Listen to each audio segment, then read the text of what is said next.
Hello, everyone. Welcome back. Sorry, I had to stop stream for a bit, but I didn't want all of the noise from maintenance and everything to be caught. So I ended stream for a bit so I could start up again. So um, we have the children of the book: Peter, Susan, Edmund, and Lucy. Lucy and Edmund have made it into Narnia via the wardrobe, and all children have due to trying to escape or hide from people being brought through the house on tours and stuff.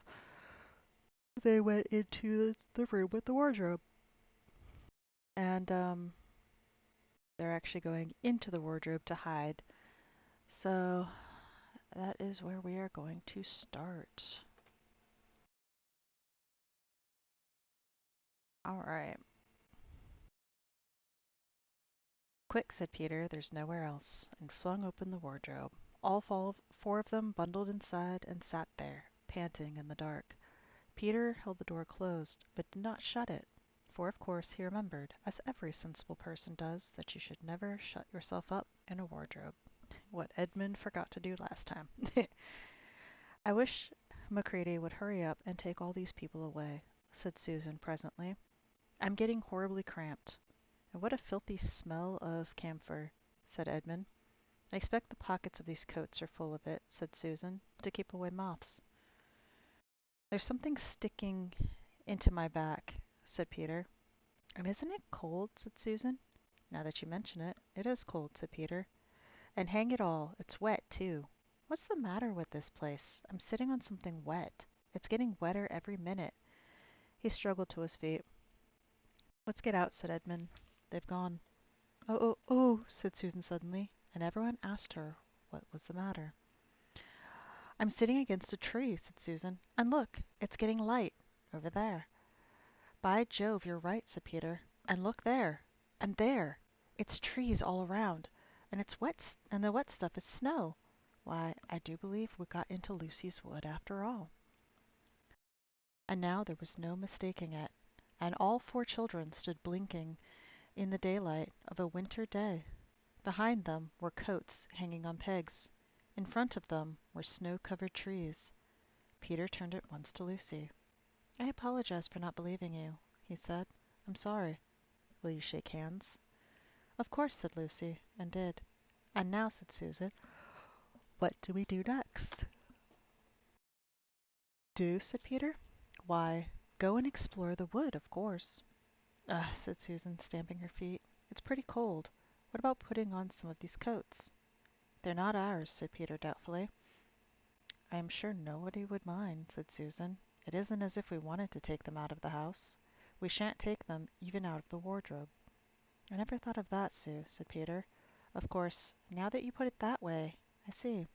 No one could say you had bagged a coat as long as you leave it in the wardrobe where you found it. And I suppose this whole country is in the wardrobe. They immediately carried out Susan's very sensible plan. The coats were rather too big for them, so that they came down to their heels, and looked more like royal robes than coats when they put them on. But they felt a good deal warmer, and each thought the others looked better in their new get-ups and more suitable to the landscape. We can pretend we are Arctic explorers, said Lucy. This is going to be exciting enough without pretending, said Peter, as he began leading the way forward into the forest. There were heavy, darkish clouds overhead, and it looked as if they might be more snow before nightfall.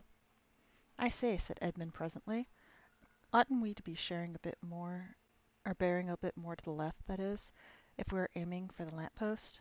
He had forgotten for a moment that he must pretend never to have been in the wood before.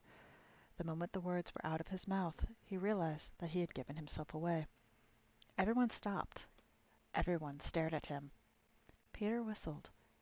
So you really were here, he said. That time Lou said she'd met you in here, and you made out she was telling lies.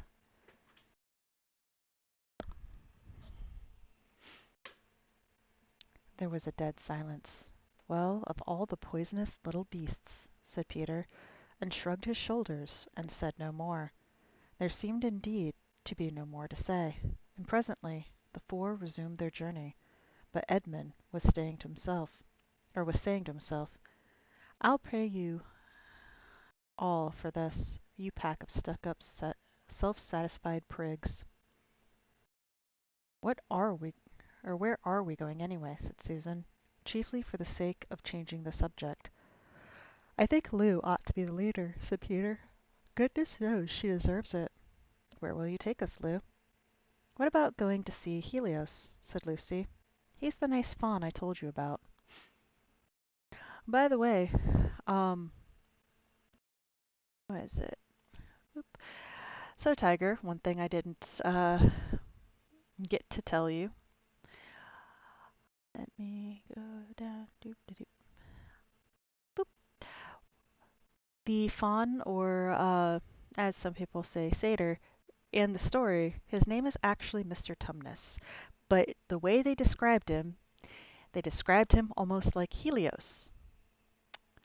When I said in the server, and I even showed the little passage where they described him in general chat, Helios was like, I love it, because I had said, shall I call Mr. Tumnus Helios from now on? And DJ, who was here earlier, was like, do it. All right, shall be done. So now I am calling Mr. Tumnus, the faun in the story, Helios.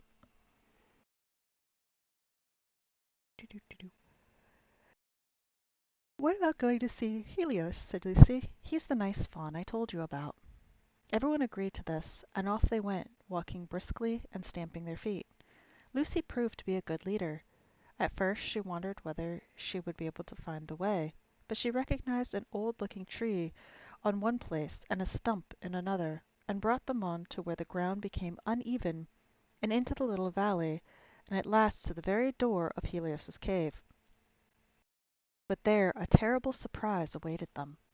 The door had been wrenched off its hinges and broken to bits. Inside, the cave was dark and cold, and had the damp feel and smell of a place that had not been lived in for several days. Snow had drifted in from the doorway, and was heaped on the floor, mixed with something black, which turned out to be charred sticks and ashes from the fire. Someone had apparently flung it about the room and stamped it out. The crockery lay smashed on the floor, and the picture of the faun's father had been slashed into shreds with a knife. This is a pretty good washout, said Edmund. Not much good coming here. What is this? Said Peter, stooping down. He had just noticed a piece of paper which had been nailed through the carpet to the floor. Is there anything written on it? Asked Susan. Yes, I think there is, answered Peter, but I can't read it in this light. Let's go out into the open air. They all went in the daylight and crowded round Peter as he read the following words. The former occupant of these premises, the faun Helios, is under arrest and awaiting his trial on the charge of high treason against Her Imperial Majesty Jadis, Queen of Narnia, chatelaine of Cair Paravel, Empress of the Alone Islands, etc., also of comforting her said Majesty's enemies, harboring spies, and fraternizing with humans. Signed, Magram, Captain of the Secret Police. Long live the Queen. The children stared at each other. I don't know that I'm going to like this place after all, said Susan. Who is this Queen, Lou? Said Peter. Do you know anything about her? She isn't a real queen at all, answered Lucy. She's a horrible witch, the White Witch. Everyone, all the wood people, hate her. She has made an enchantment over the whole country so that it is always winter here, and never Christmas. I I wonder if there's any point in going on, said Susan. I mean, it doesn't seem particularly safe here, and it looks as if it won't be much fun either. And it's getting colder every minute, and we've brought nothing to eat. What about just going home? Oh, but we can't, said Lucy, suddenly. Don't you see? We can't just go home. Not after this. It is all on my account that the poor fawn has gotten into this trouble. He hid me from the witch, and showed me the way back. That's what it means to be by comforting the Queen's enemies and fraternizing with humans. We simply must try to rescue him. A lot we could do, said Edmund, when we haven't got anything to eat. Shut up, you, said Peter, who was still very angry with Edmund. What do you think, Susan? I have a horrid feeling that Lou is right, said Susan. I don't want to go a step further, and I wish we'd never come. But I think we must try to do something for Mr. whatever his name is. I mean, the fawn. That's what I feel too, said Peter. I'm worried about having no food with us. I'd vote for going back and getting something from the larder. Only there doesn't seem to be any certainty of getting into this country again once you've got out of it. I think we'll have to go on. So do I, said both the girls. If only we knew where the poor chap was in prison, said Peter. They were still wondering what to do next, when Lucy said, Look, there's a robin with such a red breast, and the first bird I've seen here. I say, I wonder, can birds talk in Narnia? It almost looks as if it wanted to say something to us. Then she turned to the robin and said, Please, can you tell us where Helios the fawn has been taken to? As she said this, she took a step toward the bird. It at once flew away, but only as far as to the next tree. There it perched and looked at them very hard as if it understood all they had been saying. Almost without noticing that they had done so, the four children went a step or two nearer to it.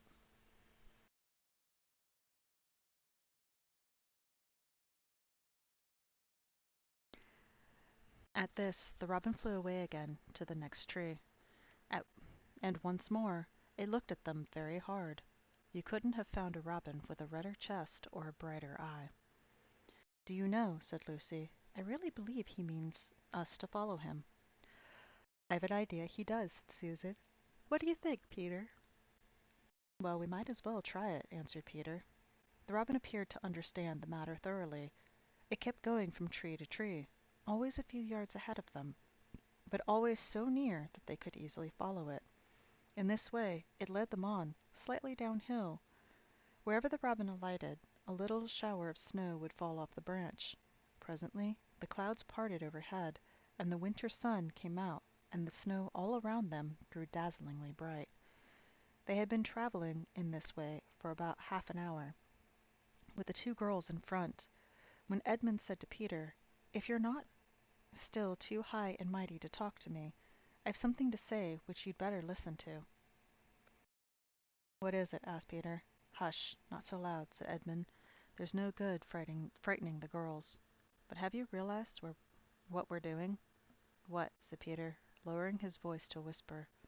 We're following a guide we know nothing about. How do we know which side the bird is on? Why, sh- why shouldn't it be leading us into a trap? That's a nasty idea. Still, a robin, you know. They're good birds in all the stories I've ever read. I'm sure a robin wouldn't be on the wrong side. If it comes to that, which is the right side? How do we know that fawns are in the right and the queen, yes, I know we've been told she's a witch, is in the wrong? We don't really know anything about either. The fawn saved Lucy. He said he did. But how do we know? And there's another thing, too. Has anyone the least idea of the way home from here? Great Scott, said Peter. I hadn't thought of that. And no chance of dinner either, said Edmund. While the two boys were whispering behind, both the girls suddenly cried, Oh! and stopped. The robin, cried Lucy. The robin. It's flown away. And so it had. Right out of sight. Now what are we to do? Said Edmund, giving Peter a look which as much as to say, What did I tell you? Shh! Look, said Susan. What? Said Peter. There's something moving among the trees, over there to the left. They all stared as hard as they could, and no one felt very comfortable. There it goes again, said Susan presently. I saw it that time too, said Peter. It's still there. It's just gone behind that big tree. What is it? Asked Lucy, trying very hard not to sound nervous. Whatever it is, said Peter, it's dodging us. It's something that doesn't want to be seen. Let's go home, said Susan. And then, though no one said it aloud, everyone suddenly realized the same fact that Edward had whispered to Peter at the end of the last chapter. They were lost.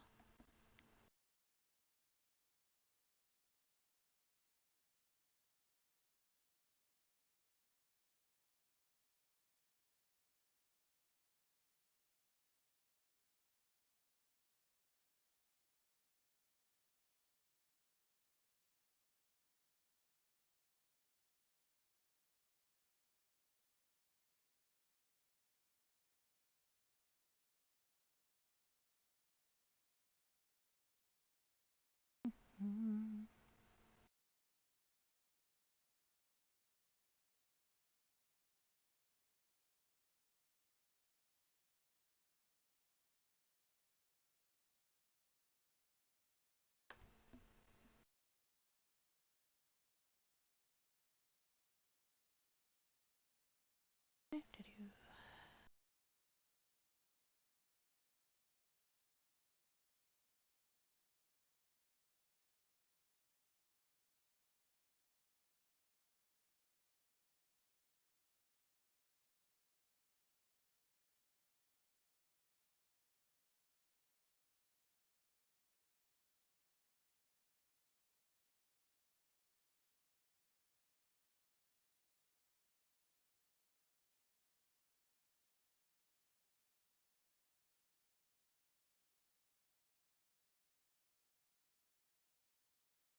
Mm.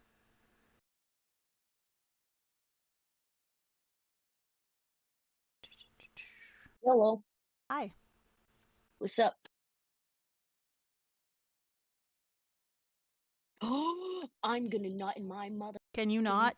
No, no, no, no, no. I'm assuming I'm on speaker or something. You are on stream, my dear. I'm Oh. streaming right now. Whoops. Yeah. My bad, Oops. Cookie. Oops. Yeah, I am reading the book right now. Whoops. Well, I just saw your message. They had to end stream, and I figured you were. Ooh, oops. Yeah, I've just restarted. I But hope you they can have stay fun here with with that. me if you like. Yeah, I'll stay here. Dude, I got a wicked headache. I don't know what the heck I did to myself, I am so sorry to but hear that. I feel like I got the front of my forehead slammed into a wall. Oh my god, does it hurt? Ouch. I am sorry. Yeah, it's fine. It'll be fine. I've been playing Stardew Valley all day so far at work. Mhm. So, Okay, so I'm gonna go ahead and continue. yeah. So they have gotten into the wardrobe, all four of them, Uh-huh. and they're walking around. And the fawn that was helping Lucy earlier, the youngest one, has been taken by the White Witch. Uh-huh. And they're trying to get there to help him. Gotcha. So they're trying to get there. Um, okay. Do, do, do, do, do.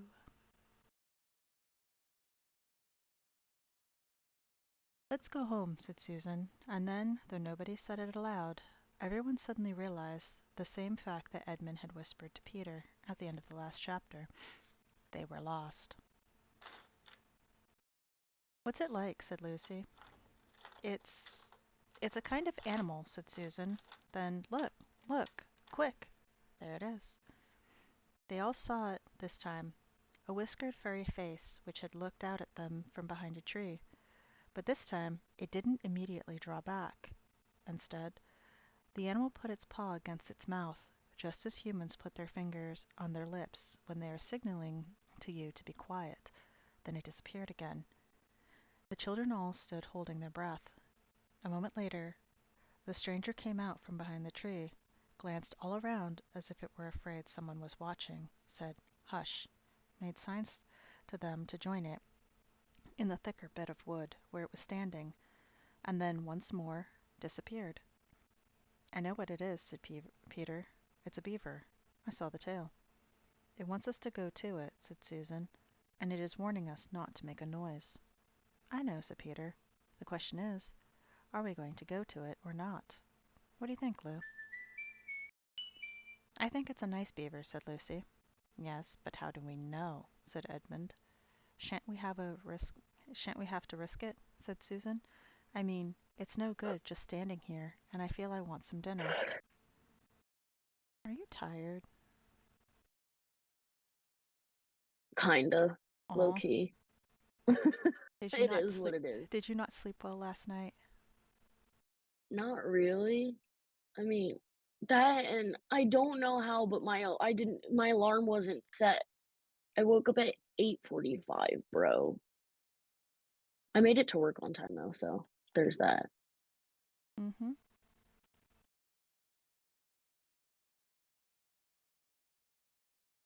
Okay. Maybe you should take a nap. I might, to be honest, because my boss. Okay.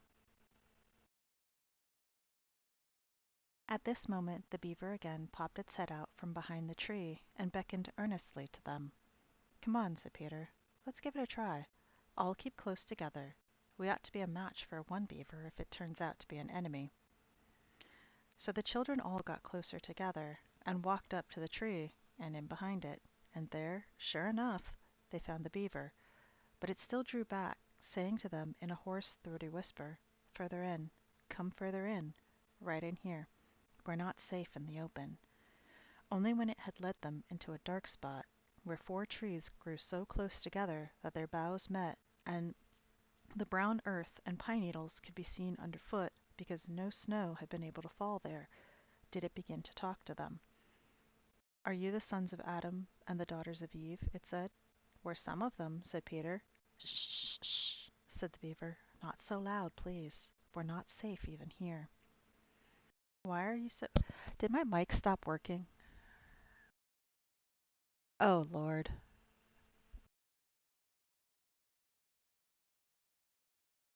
Hello? Okay, my mic had stopped working. I don't know why.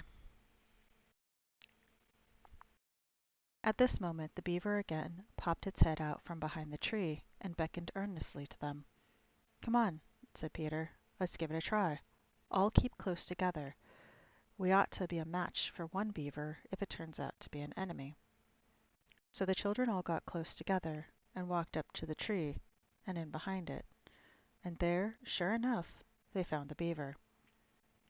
But it still drew back, saying to them in a hoarse, throaty whisper, "Further in. Come further in. Right in here. We're not safe in the open."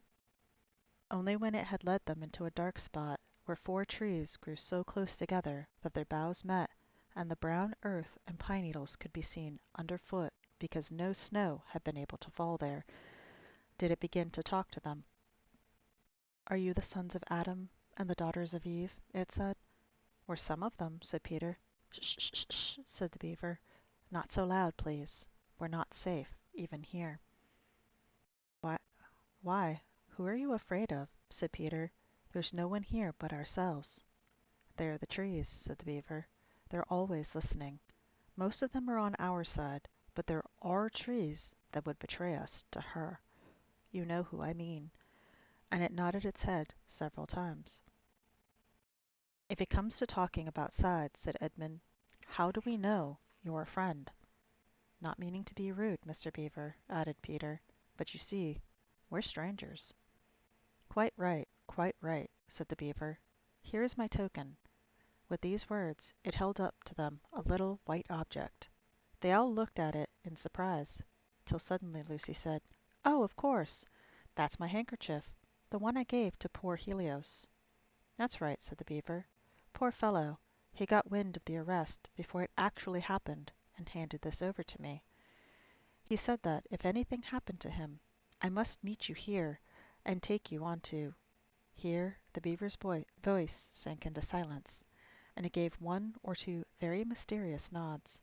Then, signaling to the children to stand as close round it as they possibly could, so that their faces were actually tickled by its whiskers, it added in a low whisper, "They say Aslan is on the move, perhaps has already landed."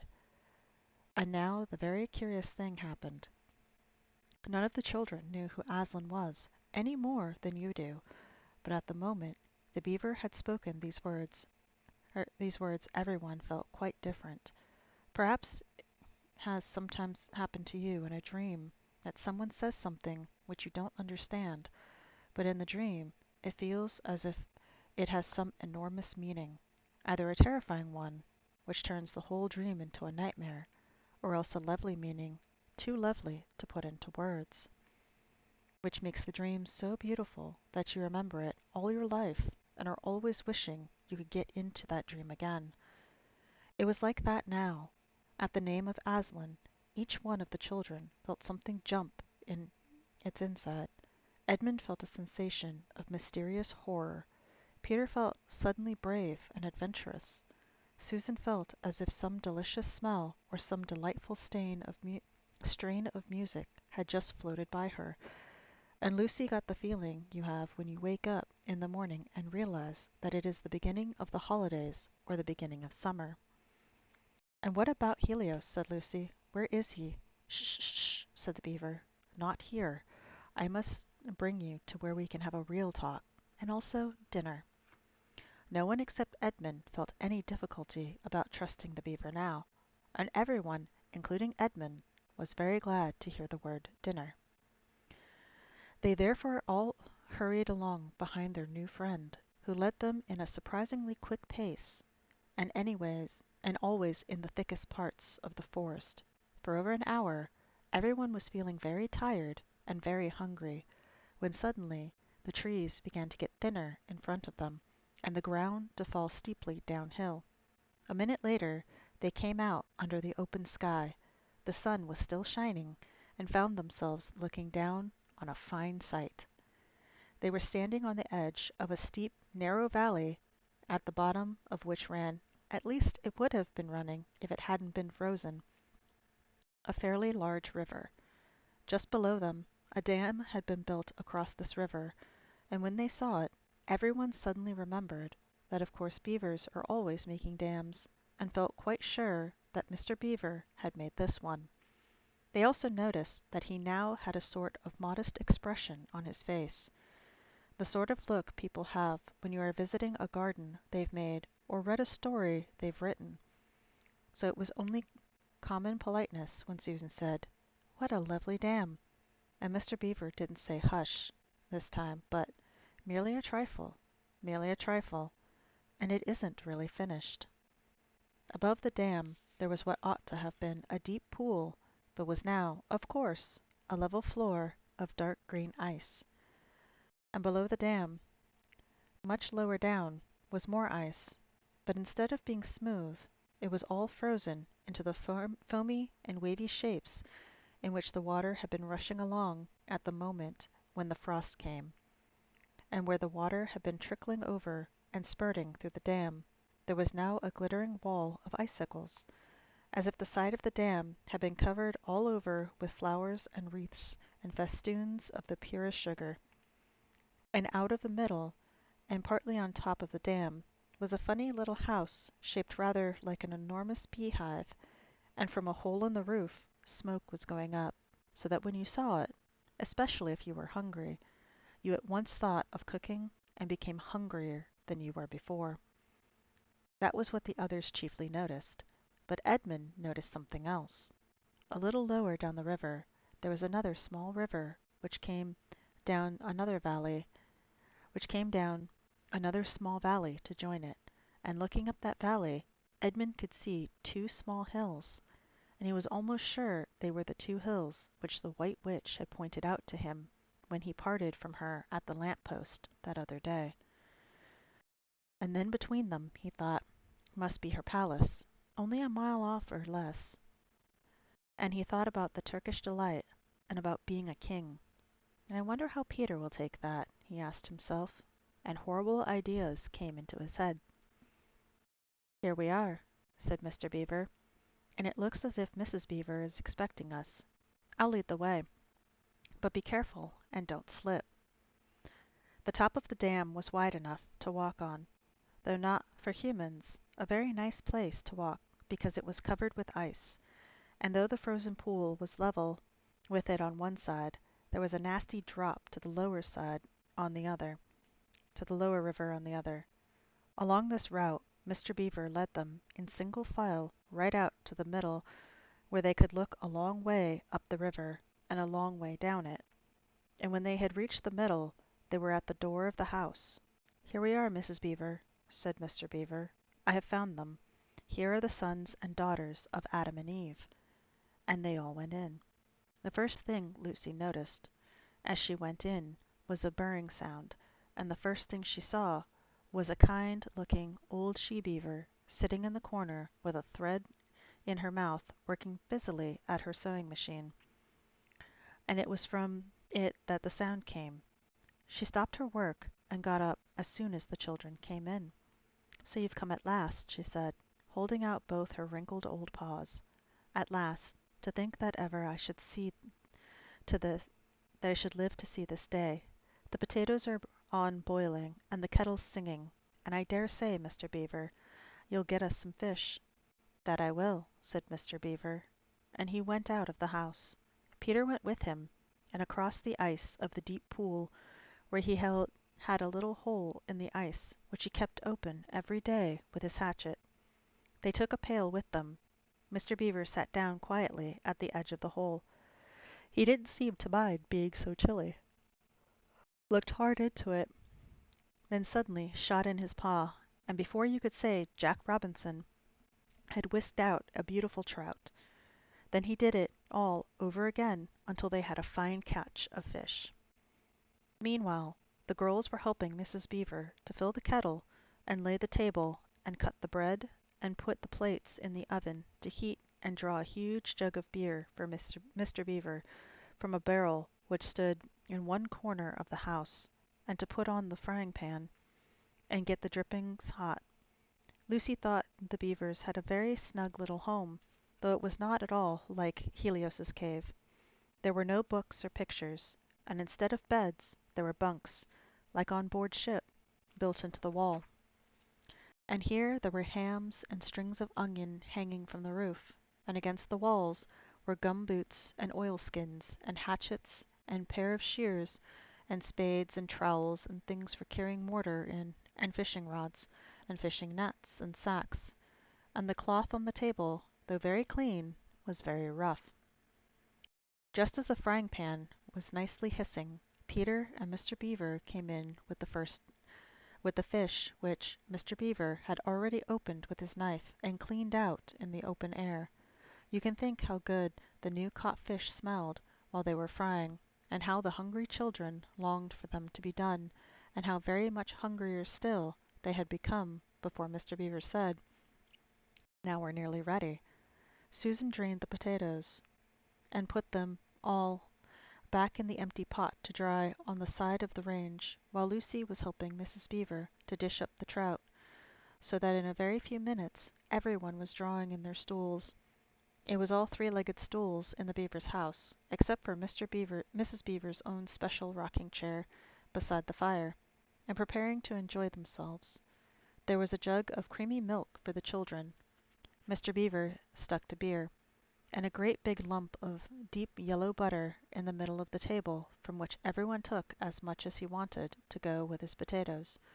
And all the children thought, and I agree with them, that there's nothing to beat good fresh-water fish if you eat it when it has been alive half an hour ago, and has come out of the pan half a minute ago.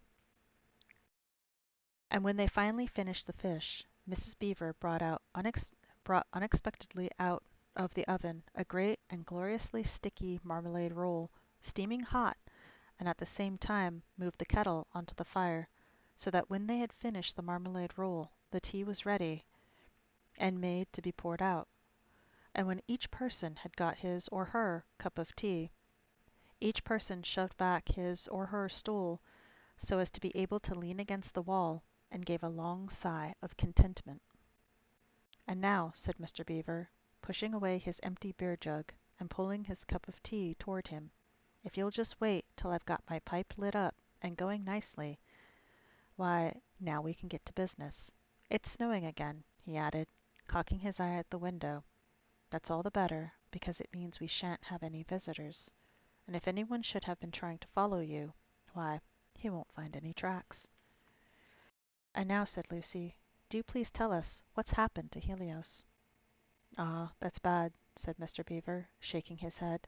"That's a very, very bad business. There's no doubt he was taken off by the police.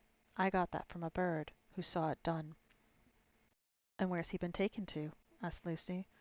"Well, they were heading northward when they were last seen, and we all know what that means." "No, we don't," said Susan. Mr. Beaver shook his head in a very gloomy fashion. "I'm afraid it means they're taking him to her house," he said. "But what'll they do to him, Mr. Beaver?" gasped Lucy. "Well," said Mr. Beaver, "you can't exactly say that for sure, but there's not many taken there that ever comes out again. Statues. All full of statues, they say it is. In the courtyard, and up the stairs, and in the hall. People she's turned," he paused and shuddered, "turned into stone." "But, Mr. Beaver," said Lucy, "can't we, I mean, we must do something to save him. It's too dreadful, and it's all on my account." "I don't doubt you'd save him if you could, dearie," said Mrs. Beaver, "but you've no choice, or you've no chance of getting into that house against her will, and ever coming out alive." "Couldn't we have some stratagem?" said Peter. "I mean, couldn't we dress up as something, or pretend to be, oh, peddlers or anything? Or watch till she's gone out? Or, oh, hang it all, there must be some way. This fawn saved my sister at his own risk, Mr. Beaver. We can't just leave him to have that done to him." "It's no good, son of Adam," said Mr. Beaver. "No good your trying, of all people. But now that Aslan is on the move—" "Oh, yes, tell us about Aslan," said several voices at once. For once again that strange feeling, like the first signs of spring, like good news, had come over them. "Who is Aslan?" asked Susan. "Aslan," said Mr. Beaver. "Why, don't you know? He's the king. He's the lord of the whole wood, but not often here, you understand. Never in my time, or my father's time. But the word has reached us that he has come back. He is in Narnia at this moment. He'll settle the White Queen, all right. It is he, not you, who will save Helios." "She won't turn him into stone too?" said Edmund. "Lord love you, son of Adam, what a simple thing to say," answered Mr. Beaver, with a great laugh. "Turn him into stone! If she can stand on her 2 feet and look him in the face, it'll be the most she can do, and more than I expect of her. No, no. He'll put all to rights, as it says in the old rhyme in these parts: "Wrong will be right when Aslan comes in sight. At the sound of his roar, sorrows will be no more. When he bares his teeth, winter meets its death, and when he shakes his mane, we shall have spring again." "You'll understand when you see him." "But shall we see him?" asked Susan. "Why, daughter of Eve, that's what I brought you here for. I'm to lead you where you shall meet him," said Mr. Beaver. "Is he a man?" asked Lucy. "Aslan a man?" said Mr. Beaver sternly. "Certainly not. I tell you he's the king of the wood, and the son of the great emperor beyond the sea. Don't you know who is the king of beasts? Aslan is a lion, the great lion." "Ooh," said Susan. "I thought he was a man. Is he quite safe? I shall feel rather nervous about meeting a lion." "That you will, dearie, and no mistake," said Mrs. Beaver. "If there's any one who can appear before Aslan without their knees knocking, they're either braver than most, or else just silly." "Then he isn't safe?" said Lucy. "Safe?" said Mr. Beaver. "Don't you hear what Mrs. Beaver tells you? You who said anything about safe? Course he isn't safe, but he's good.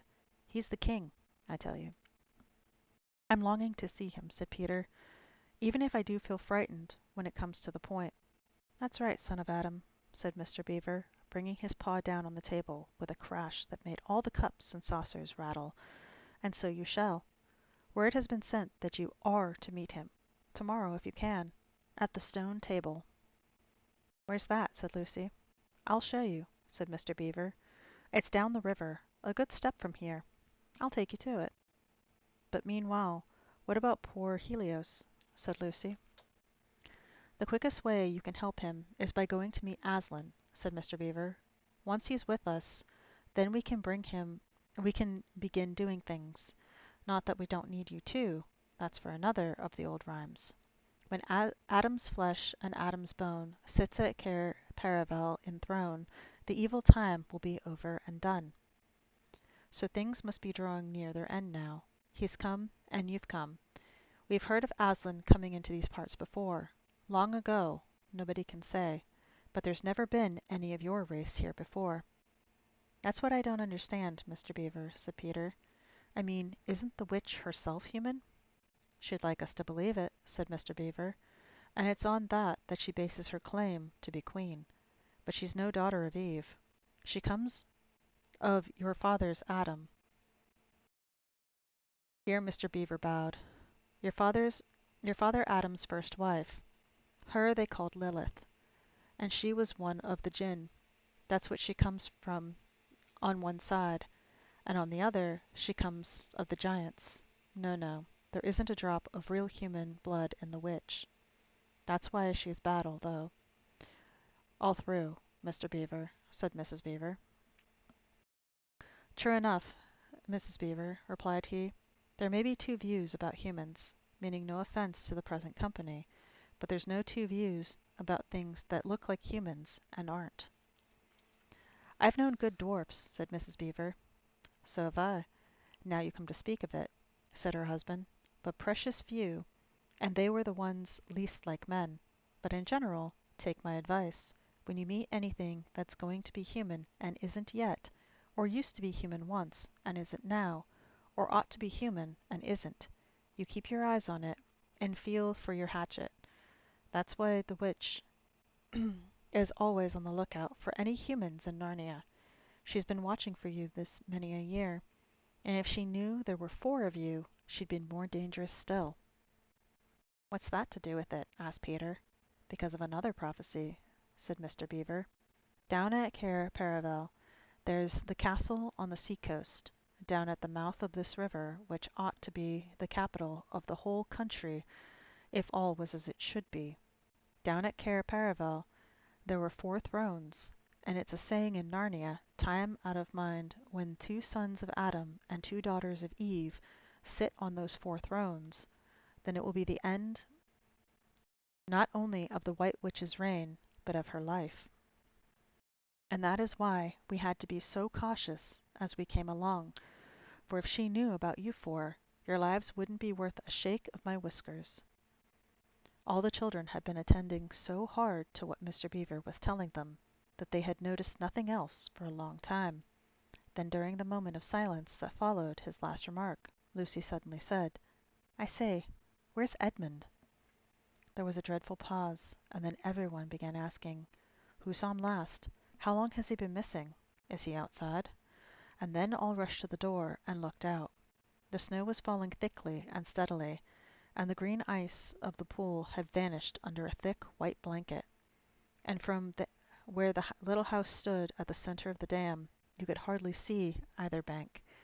Out they went, plunging well over their ankles into the soft new snow, and went round the house in every direction. Edmund! Edmund!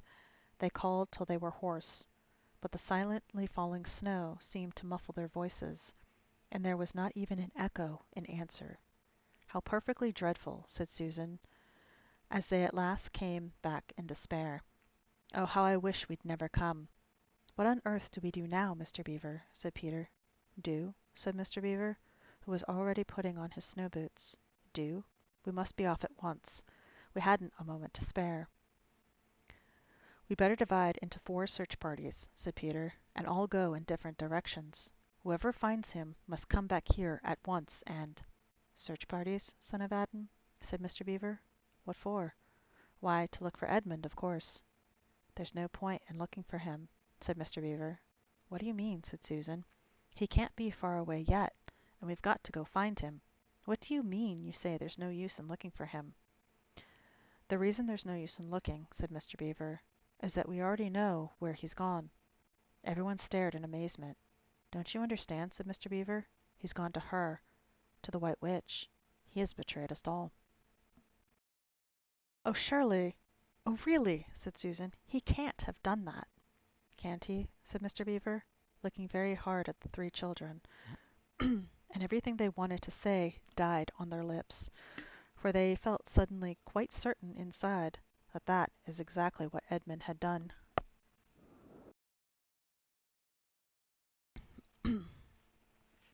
But will he know the way? Said Peter. Has he been in this country before? Asked Mr. Beaver. Has he ever been here alone? Yes, said Lucy, almost in a whisper. I'm afraid he has. And did he tell you what he'd done, or who he'd met? Well, no, he didn't, said Lucy. Then mark my words, said Mr. Beaver. He has already met the White Witch, and joined her side, and been told where she lives. I didn't like to mention it before, he being your brother and all, but the moment I set eyes on that brother of yours, I said to myself, treacherous. He had the look of one who has been with the White Witch and eaten her food. You can always tell them if you've lived long in Narnia. Something about their eyes. All the same, said Peter, in a rather choking sort of voice, we'll still have to go and look for him. He is our brother, after all, even if he is rather a little beast, and he's only a kid. Go to the witch's house? Said Mrs. Beaver. Don't you see that the only chance of saving either him or yourselves is to keep away from her? How do you mean? Said Lucy. Why, all she wants is to get all four of you. She's thinking all the time of those 4 thrones at Cair Paravel. Once you were all 4 inside her house, her job would be done, and there'd be 4 new statues in her collection before you'd had time to speak. But she'll keep him alive as long as he's the only one she's got, because she'll want to use him as a decoy, as bait to catch the rest of you with.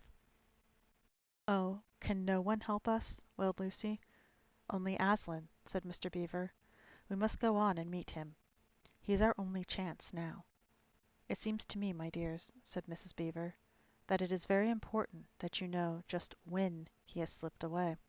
How much can he tell her depends on how much he has heard.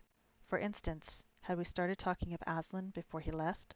If not, then we may do very well, for she won't know that Aslan has come to Narnia, or that we are meeting him, and will be quite off guard as far as that is concerned.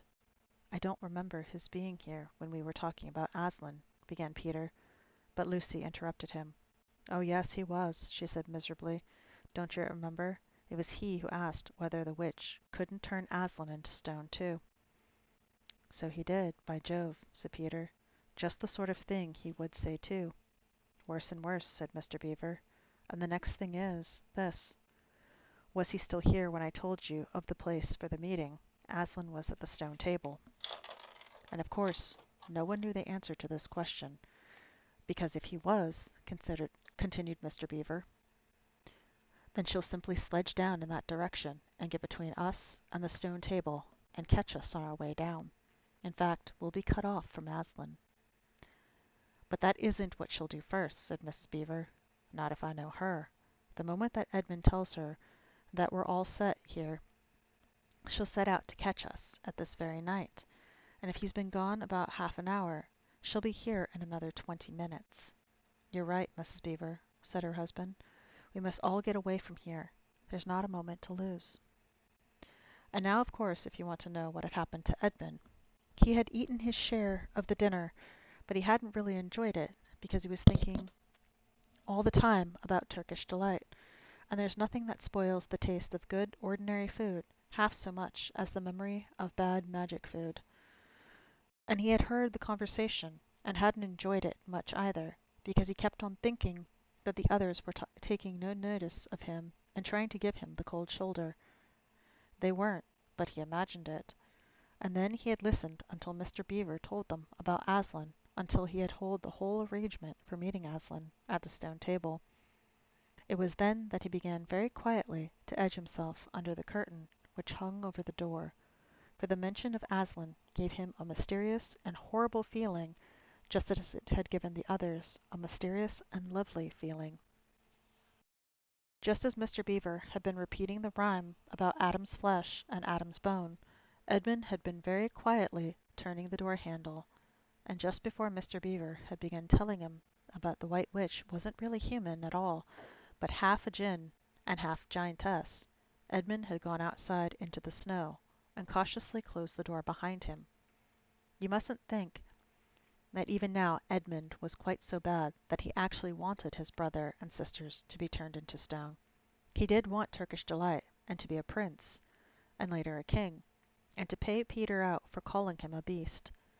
As for what the witch would do to the others, he didn't want her to be particularly nice to them, certainly not to put them on the same level as himself, but he managed to believe, or to pretend he believed, that she wouldn't do anything very bad to them, because, he said to himself, all these people who say nasty things about her are her enemies, and probably half of it isn't true. She was jolly nice to me anyway, much nicer than they are. I expect she is the rightful queen, really. Anyway, she'll be better than that awful Aslan. At least, that was the excuse he made in his own mind for what he was doing. It wasn't a very good excuse, however, for deep down inside him, he really knew that the White Witch was bad and cruel. The first thing he realized when he got outside and found the snow falling all around him was that he had left his coat behind in the beaver's house, and of course there was no chance of going back to get it now. The next thing he realized was that the daylight was almost gone, and for it had been nearly 3 o'clock when he sat down to dinner, and the winter days are short. He hadn't reckoned on this, but he had to make the best of it, so he turned up his collar and shuffled across the top of the dam. Luckily, it wasn't slippery since the snow had fallen and to the far side of the river. It was pretty bad when he reached the far side. It was growing darker every minute, and what with that the snowflakes swirling all around him, he could hardly see 3 feet ahead. And then, too, there was no road. He kept slipping in deep drifts of snow, and skidding on frozen puddles, and tripping over fallen tree trunks, and slipping down steep banks, and barking his shins against rocks, till he was wet and cold and bruised all over. The silence and the loneliness were dreadful. In fact, I really think he might have even given up on the whole plan and gone back and owned up and made friends with the others, if he hadn't happened to say to himself, when I'm king of Narnia, the first thing I shall do is to make some decent roads. And of course that set him off thinking about being a king, and all the other things he would do, and this cheered him up a good deal. He had just settled in his mind what sort of palace he would have, and how many cars, and all about his private cinema, and where the principal railways would run, and what laws he would make against beavers and dams, and was putting the finishing touches to some schemes for keeping Peter in his place, when the weather changed. First the snow stopped, then a wind sprang up, and it became freezing cold.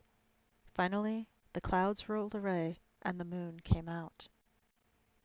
It was a full moon, and, shining on all that snow, it made everything almost as bright as day, only the shadows were rather confusing. He would never have found his way if the moon hadn't come out by the time he got to the other river. You remember he had seen, when they first arrived at the beavers, a smaller river flowing into the great one lower down.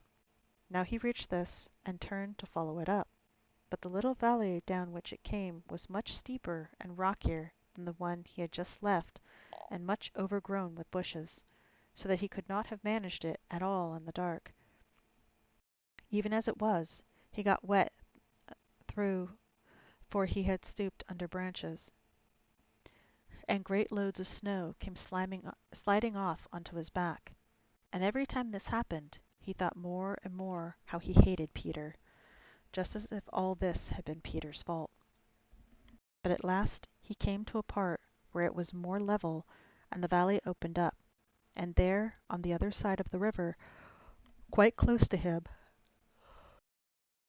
In the middle of a little plain between two hills he saw what must be the White Witch's house, and the moon was shining brighter than ever. The house was really a small castle, and it seemed to be all towers, little towers with long pointed spires on them, sharp as needles. They looked like huge dunce caps, or sorcerers' caps, and they shone in the moonlight, and their long shadows looked strange on the snow. Edmund began to be afraid of the house. But it was too late to think of turning back now. He crossed the river on the ice, and walked up to the house. There was nothing stirring, not the slightest sound anywhere. Even his own feet made no noise on the deep, newly fallen snow. He walked on, past corner after corner of the house, and past turret after turret, to find the door. He had to go right round to the far side before he found it. It was a huge arch, but the great iron gate stood wide open. Edmund crept up to the arch and looked inside, into the courtyard, and there he saw a sight that nearly made his heart stop beating. Just inside the gate, with the moonlight shining on it, stood an enormous lion crouched as if it was ready to spring, and Edmund stood in the shadow of the arch, afraid to go on and afraid to go back. With his knees knocking together, he stood there so long that his teeth would have been chattering with cold, even if they had not been chattering with fear. How long this really lasted, I don't know, but it seems to Edmund to have lasted for hours.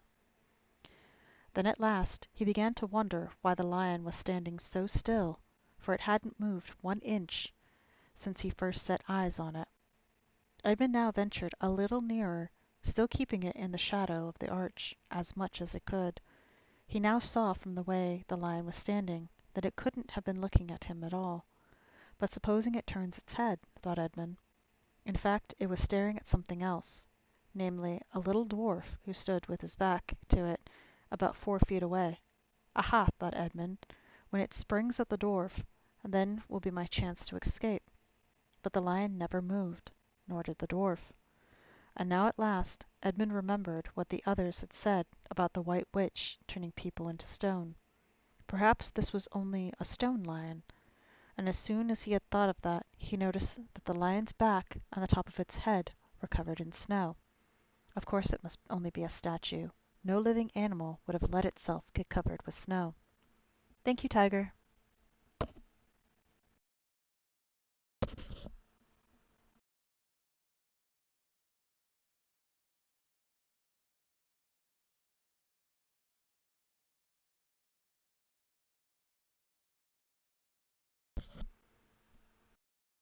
Then very slowly, with his heart beating as if it would burst, Edmund ventured to go up to the lion. Even now he hardly dared to touch it, but at last he would put out his hand, very quickly, and did. It was very cold stone. He had been frightened of a mere statue. The relief which Edmund felt was so great that in spite of the cold he suddenly got warm all over right down to his toes, and at the same time there came into his head what seemed a perfectly lovely idea. Probably, he thought, this is the great lion Aslan that they were all talking about. She's caught him already and turned him into stone. So that's the end of their fine ideas about him. Pooh, who's afraid of Aslan? And he stood there gloating over the stone lion, and presently he did something very silly and childish. He took a stump of lead pencil out of his pocket and scribbled a mustache on the lion's upper lip, and then a pair of spectacles on its eyes. And then he said, "Yeah, silly old Aslan, how do you like being a stone? You thought yourself mighty fine, didn't you?" But in spite of the scribbles on it, the face of the great stone beast still looked so terrible, and sad, and noble, staring up in the moonlight. And Edmund didn't really get any fun out of jeering at it. He turned away and began to cross the courtyard. As he got into the middle of it, he saw that there were dozens of statues all about, standing there, standing here and there, rather as the pieces stand on a chessboard when it is halfway through the game. There were stone satyrs, stone wolves, and bears. Give me one moment.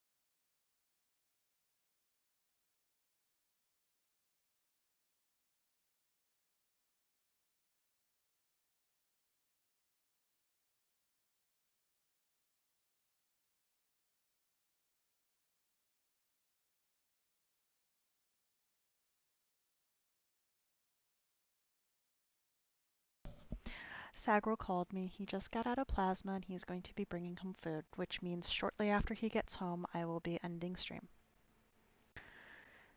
Okay.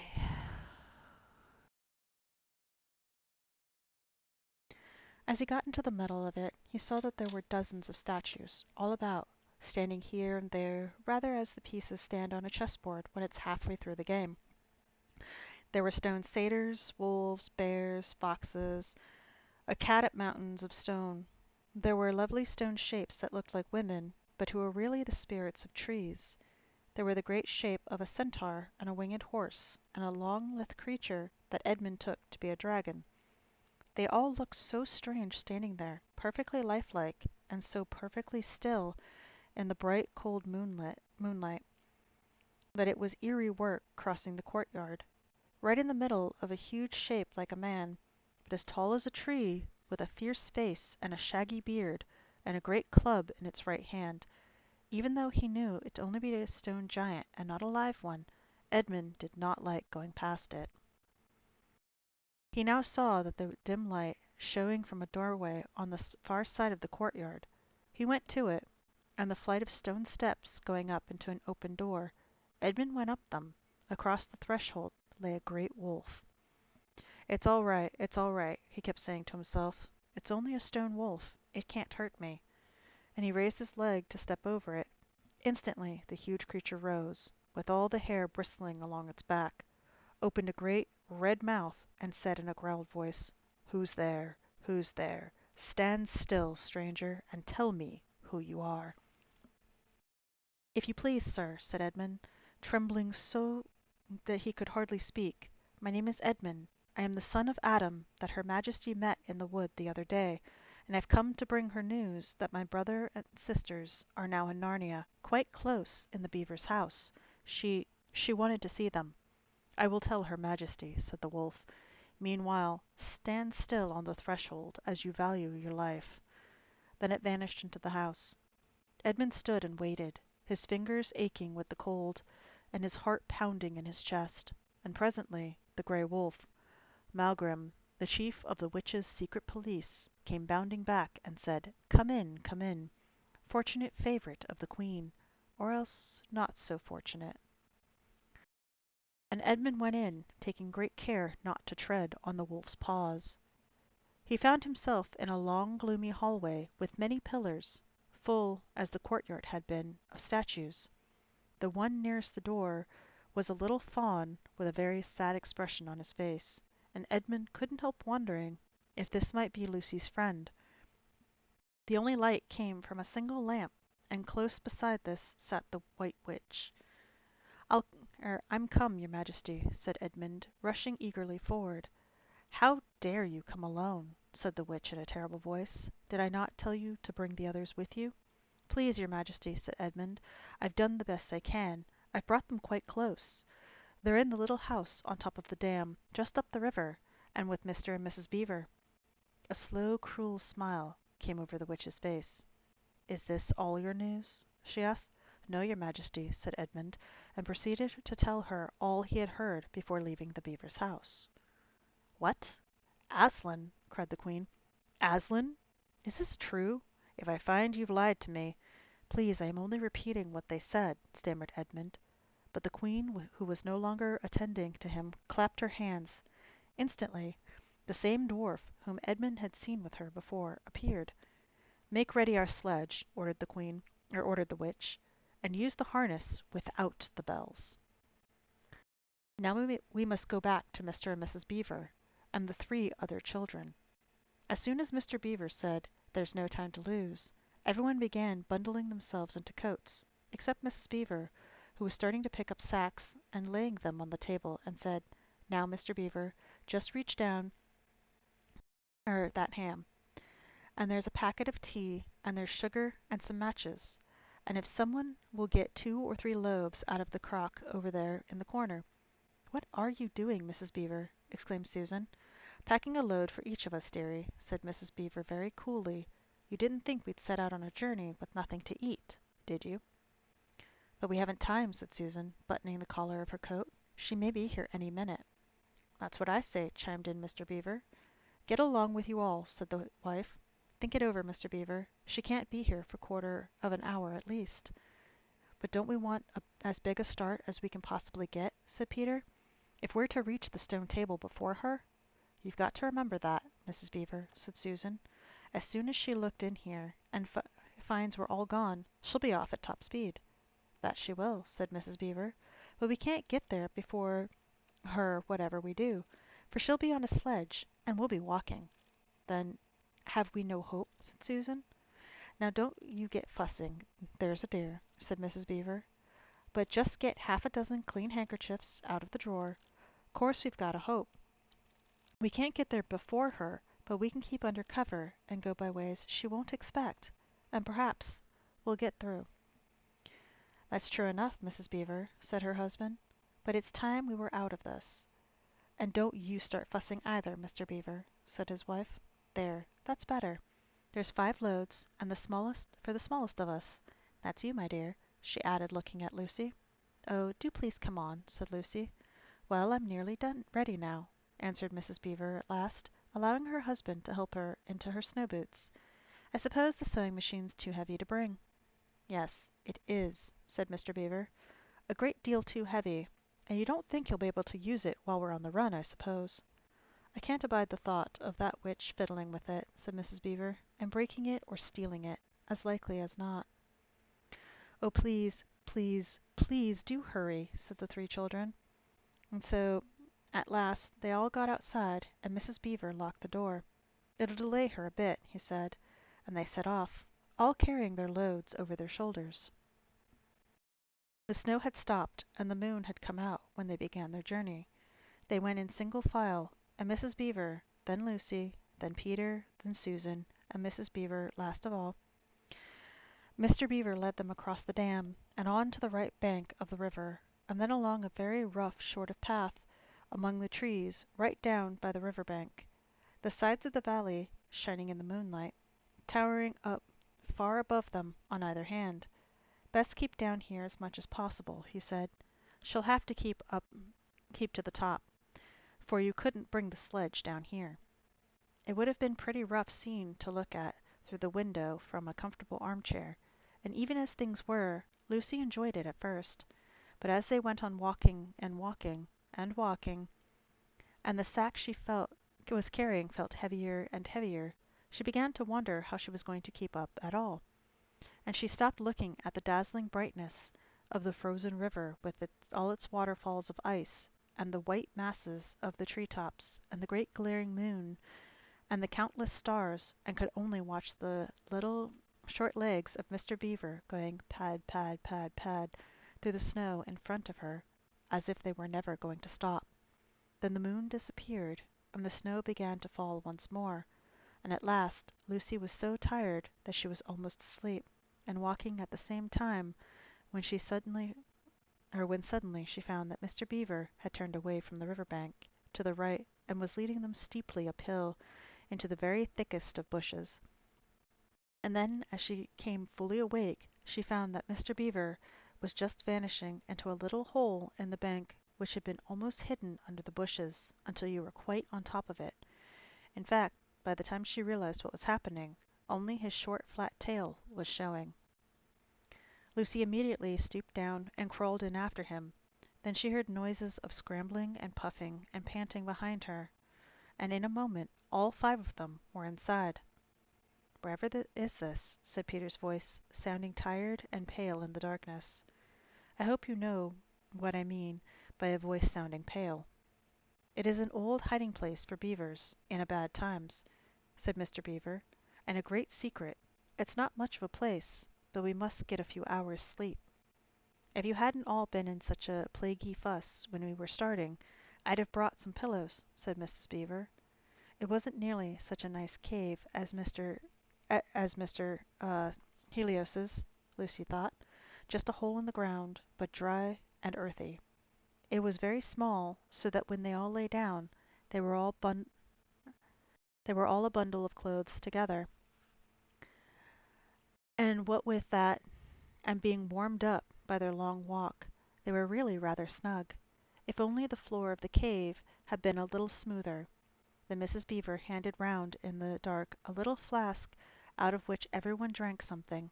It made one cough and sputter a little and stung the throat, but it also made you feel deliciously warm after you'd swallowed it. And everyone went straight to sleep. It seemed to Lucy only the next minute, though really it was hours and hours later, when she woke up feeling a little cold and dreadfully stiff, and thinking how she would like a hot bath. Then she felt a set of long whiskers tickling her cheek, and saw the cold daylight coming in through the mouth of the cave. But immediately after that she was very wide awake indeed, and so was everyone else. In fact, they were all sitting up with their mouths and eyes wide open listening to a sound which was the very sound they'd all been thinking of, and sometimes imagining they'd heard, during their walk last night. It was the sound of jingling bells. Mr. Beaver was out of the cave like a flash the moment he'd heard it. Perhaps you think, as Lucy thought for a moment, that this was a very silly thing to do, but it was really a very sensible one. He knew he could scramble to the top of the bank, among the bushes and brambles without being seen, and he wanted above all things to see which way the witch's sledge went. The others all sat in the cave, waiting and wondering. They waited nearly 5 minutes. Then they heard something that frightened them very much. They heard voices. Oh, thought Lucy, he's been seen. She's caught him. Great was their surprise when a little later they heard Mr. Beaver's voice calling to them from just outside the cave. It's all right, he was shouting. Come out, Mrs. Beaver. Come out, sons and daughters of Adam. It's all right. It isn't her. This was bad grammar, of course. And that is how beavers talk when they're excited. I mean, in Narnia. In our world, they usually don't talk at all. So Mrs. Beaver and the children came bundling out of the cave, all blinking in the daylight, and with earth all over them, and looking very frosty and unbrushed and uncombed, and with sleep in their eyes. Come on, cried Mr. Beaver, who was almost dancing with delight. Come and see. This is a nasty knock for the witch. It looks as if her power is already crumbling.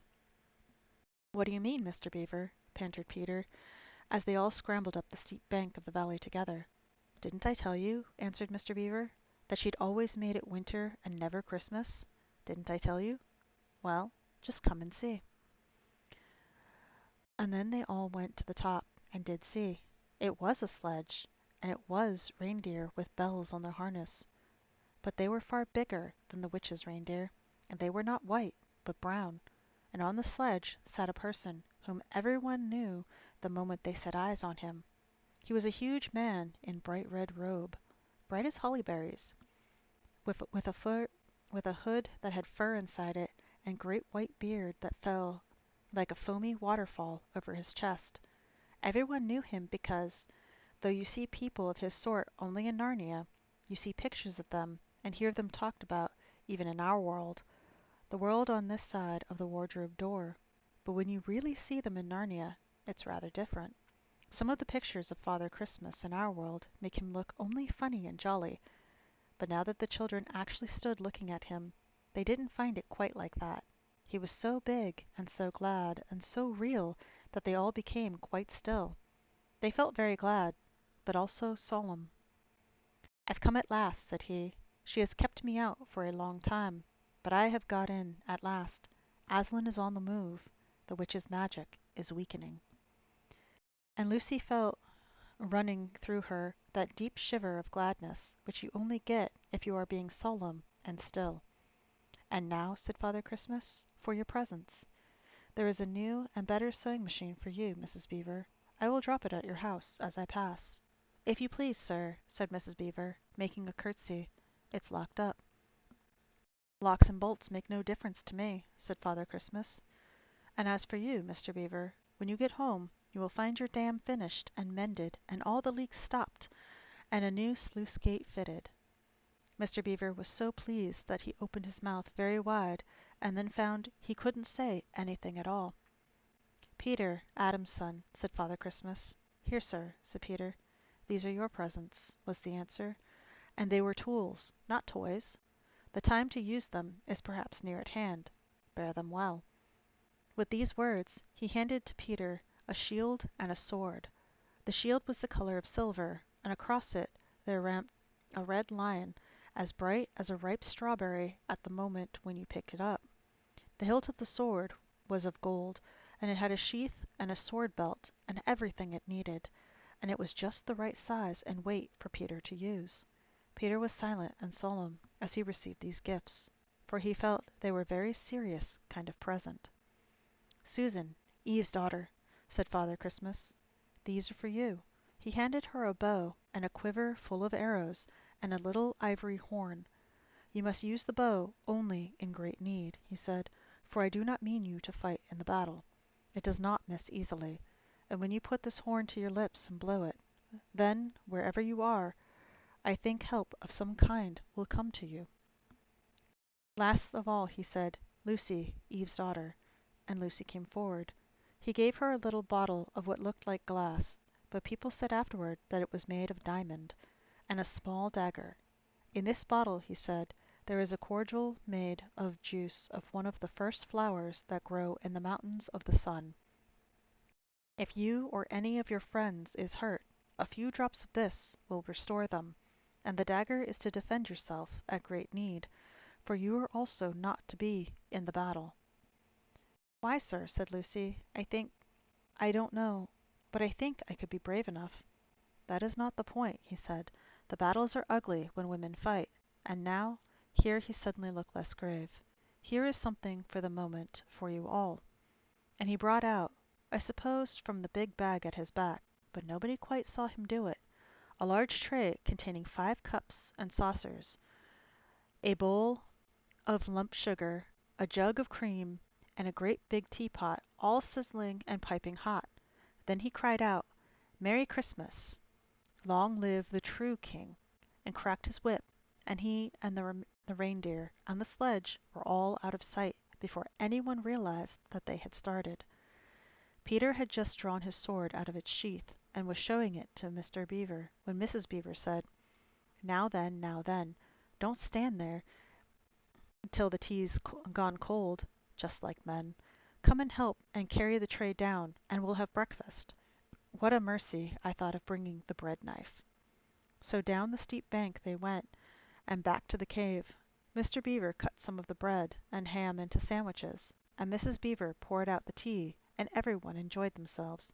But long before they had finished enjoying themselves, Mr. Beaver said, "Time to be moving now."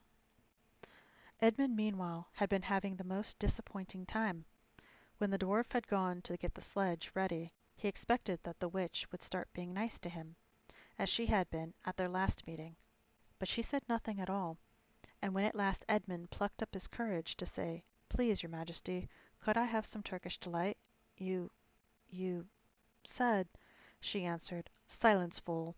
Then she appeared to change her mind, and said, as if to herself, "And yet it would not do to have the brat fainting on the way," and once more clapped her hands. Another dwarf appeared. "Bring the human creature food and drink," she said.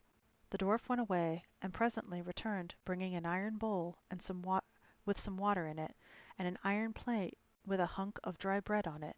He grinned in a repulsive manner, and set them down on the floor beside Edmund, and said, "Turkish delight for the little prince. Ha, ha, ha!" "Take it away," said Edmund sulkily. "I don't want dry bread." But the witch suddenly turned on him with such a terrible expression on her face that he apologized and began to nibble at the bread, though it was so stale he could hardly get it down.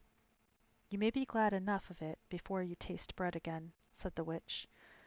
While he was still chewing away, the first dwarf came back and announced that the sledge was ready. The White Witch rose and went out, ordering Edmund to go with her. The snow was again falling as they came into the courtyard, but she took no notice of that, and made Edmund sit beside her on the sledge. But before they drove off, she called Mogrim, and he came bounding like an enormous dog to the side of the sledge. "Take with you the swiftest of your wolves, and go at once to the house of the beavers," said the witch, "and kill whatever you find there. If they are already gone, then make all speed to the stone table, but do not be seen. Wait for me there in hiding. I meanwhile must go miles to the west before I find a place where I can drive across the river. You may overtake these humans before they reach the stone table. You will know what to do if you find them. I hear and obey, O Queen." growled the wolf, and immediately he shot away into the snow and darkness as quickly as a horse can gallop. In a few minutes he had called another wolf, and was with him down on the dam and sniffing at the beaver's house. But of course they found it empty. It would have been a dreadful thing for the beavers and the children if the night had remained fine, for the wolves would have then been able to follow their trail, and 10 to 1 would have overtaken them before they had gotten to the cave. But now that the snow had begun again, the scent was cold, and even the footprints were covered up. Meanwhile the dwarf whipped up the reindeer, and the witch and Edmund drove out under the archway, and on the way into the darkness and the cold. It was a terrible journey for Edmund, who had no coat. Before they had been going 1/4 of an hour all the front of him was covered with snow. He soon stopped trying to shake it off, because, as quickly as he did that, a new lot gathered, and he was so tired. Soon he w- Soon he was wet to the skin, and oh, how miserable he was! It didn't look now as if the witch intended to make him a king. All the things he had said to make himself believe that she was good and kind, and that her side was really the right side, sounded silly to him now. He would have given anything to meet the others at this moment, even Peter. The only way to comfort himself now was to try to believe that the whole thing was a dream, and that he might wake up at any moment. And as they went on, hour after hour, it did come to seem like a dream. This lasted longer than I could describe, even if I wrote pages and pages about it, but I will skip on to the time when the snow had stopped and the morning had come, and they were racing along in the daylight. And still they went on, with no sound but the everlasting swish of the snow and the creaking of the reindeer's harness. And then at last the witch said, "What have we here? Stop." And they did. How Edmund hoped that she was going to say something about breakfast, but she had stopped for quite a different reason. A little way off at the foot of a tree sat a merry party, a squirrel and his wife, and their children, and 2 satyrs and a dwarf, and an old fox dog, all on stools round a table. Edmund couldn't quite see what they were eating, but it smelled lovely, and there seemed to be decorations of holly, and he wasn't at all sure that he didn't see something like plum pudding. At the moment when the sledge stopped, the fox, who was obviously the oldest person present, had just risen to its feet, holding a glass in its right paw as if it was going to say something. But then the whole party saw the sledge stopping, and who was in it. All the gaiety went out of their faces. The father squirrel stopped eating, with his fork halfway to his mouth, and one of the satyrs stopped with its fork actually in its mouth, and the baby squirrels squeaked in terror. "What is the meaning of this?" asked the witch queen. Nobody answered. "Speak, vermin," she said again, "or do you want my dwarf to find your tongue with his whip? What is the meaning of all this gluttony, this waste, this self-indulgence? Where did you get these things?" "Please, your majesty," said the fox, "we were given them, and if I might make so bold as to drink your majesty's very good health." "Who gave them to you?" said the witch. "Father Christmas," stammered the wolf. "What?" roared the witch, springing from the sledge and taking a few strides nearer to the terrified animals. "He has not been here. He cannot have been here. How dare you? But no. Say you have been lying, and you shall even now be forgiven."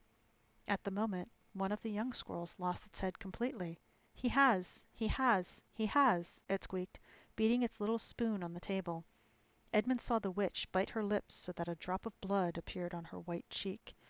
Then she raised her wand. "Oh, don't, please don't," shouted Edmund. But even while he was shouting, she had waved her wand, and instantly, where the merry party had been, there were only statues of creatures, one with its stone fork fixed for ever halfway to its stone mouth, seated round a stone table on which there were stone plates and stone plum pudding. "As for you," said the witch, giving Edmund a stunning blow on the face as she remounted the sledge, "let that teach you to ask favor for spies and traitors. Drive on." And Edmund, for the first time in his story, felt sorry for someone besides himself. It seemed so pitiful to think of those little stone figures sitting there all silent for all the days and dark nights, year after year, till the moss grew on them, and at last even their faces crumbled away. Now they were steadily racing on again, and soon Edmund noticed that the snow, which splashed against them as they rushed through it, were much wetter than it had been all last night. At the same time he noticed that he was feeling much less cold. It was also becoming foggy. In fact, every minute it grew foggier and warmer, and the sledge was not running nearly as well as it had been running up till now. At first he thought this was because the reindeer were tired, but soon he saw that that couldn't be the real reason. The sledge jerked and skidded and kept on jolting as if it had struck against stones. And however the dwarf whipped the poor reindeer, the sledge went slower and slower. There also seemed to be a curious noise all around them, but the noise of the driving and jolting and the dwarf's shouting at the reindeer prevented Edmund from hearing what it was, until suddenly the sledge struck so fast that it wouldn't go on at all. When that happened there was a moment's silence, and in that silence Edmund could at last listen to the other noise properly. A sweet, strange, rustling, chattering noise, and yet not so strange, for he'd heard it before, if he only could remember where. Then all at once he did remember. It was the noise of running water. All around them, though out of sight, there were streams, chattering, murmuring, bubbling, splashing, and even, in the distance, roaring. And his heart gave a real leap, though he hardly knew why, when he realized that the frost was over, and much nearer there was a drip, drip, drip from the branches of all of the trees. And then, as he looked at one tree, he saw a great load of snow slide off of it for the first time since he entered Narnia. He saw a dark green of a fir tree, but he hadn't time to listen or watch any longer, for the witch said, "Don't sit staring, fool. Get out and help." And of course Edmund had to obey. He stepped out into the snow, but it was really only slush by now, and began helping the dwarf get the sledge out of the muddy hole it had gotten into. They got it out in the end, and by being very cruel to the reindeer, the dwarf managed to get on and move again, and they drove a little farther, and now the snow was really melting in earnest, and patches of green grass were beginning to appear in every direction. Unless you've looked at a world of snow as long as Edmund had been looking at it, you'll hardly be able to imagine what a relief those green patches were after the endless white. And then the sledge stopped again. "It's no good, your majesty," said the dwarf. We can't sledge in this maw, or thaw." "Then we must walk," said the witch. "We shall never overtake them walking," growled the dwarf. "Not with the start they've got." "Are you my counselor or my slave?" said the witch. "Do as you're told. Tie the hands of the human creature behind it, and keep hold of the end of the rope, and take your whip, and cut the harness of the reindeer. They'll find their own way home." The dwarf obeyed, and in a few minutes Edmund found himself being forced to walk as fast as he could with his hands tied behind him. He kept on slipping in the slush and mud and wet grass, and every time he slipped the dwarf gave him a curse and sometimes a flick of the whip. The witch walked behind the dwarf and kept on saying, "Faster, faster." Every moment the patches of green grew bigger and the patches of snow grew smaller.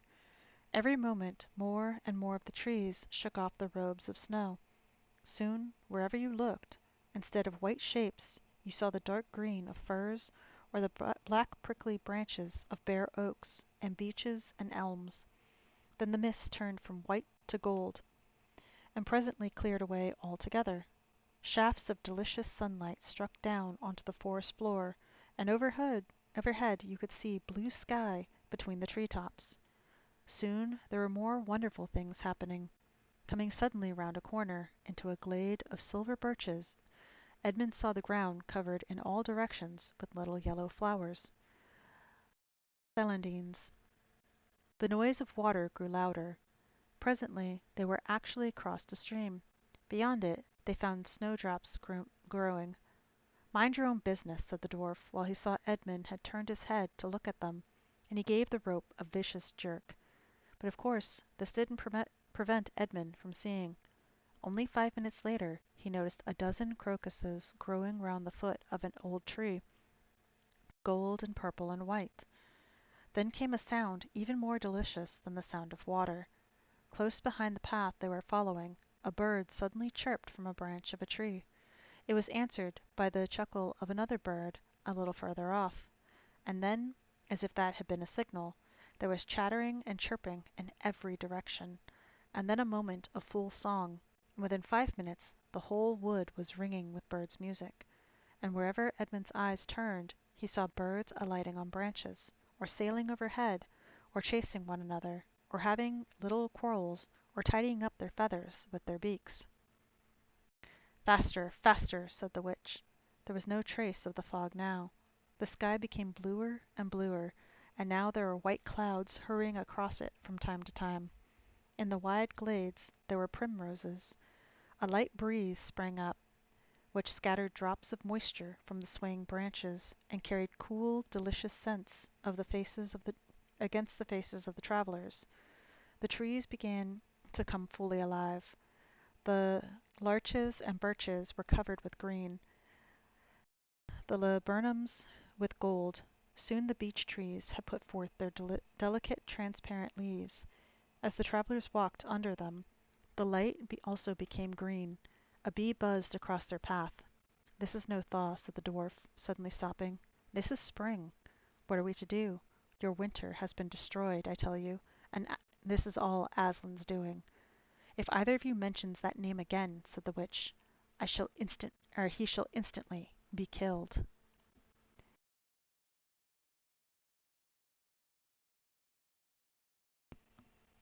While the dwarf and the white witch were saying this, miles away the beavers and the children were walking hour after hour into what seemed a delicious dream.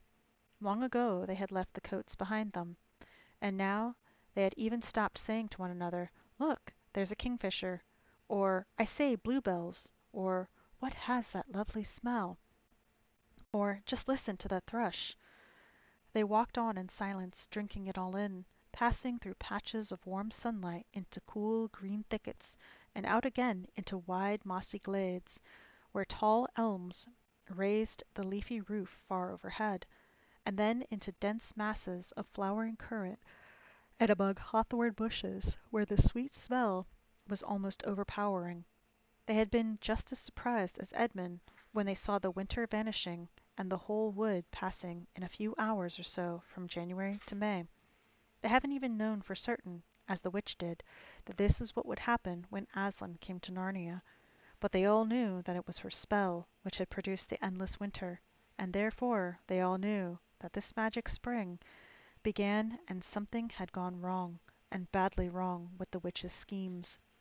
And after the thaw had been going on for some time, they all realized that the witch would no longer be able to use her sledge. After that they didn't hurry so much, as they allowed themselves more rests and longer ones. They were pretty tired by now, of course, but not what I'd call bitterly tired, only slow and feeling very dreamy and quiet inside, as one does when one is coming to the end of a long day in the open. Susan had a slight blister on her heel.